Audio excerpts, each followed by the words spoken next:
πατήστε το κουδουνάκι και κάνετε εγγραφή στο κανάλι Fantastic Kids World για να παρακολουθείτε τα καινούργια βιντεάκια που ανεβαίνουν στο κανάλι.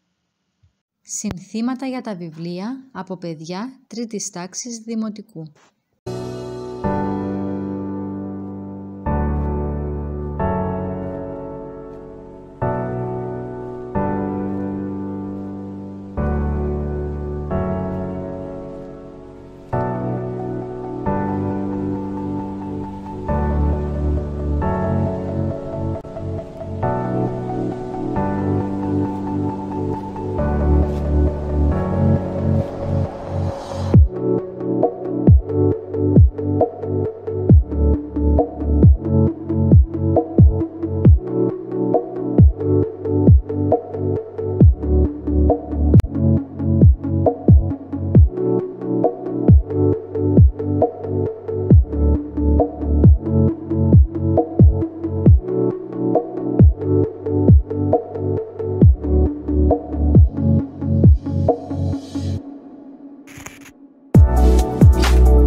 Αν σας άρεσε το βίντεο αυτό, κάνετε like στο βίντεο και εγγραφή στο κανάλι Fantastic Kids World για να παρακολουθείτε και τα επόμενα βιντεάκια μας.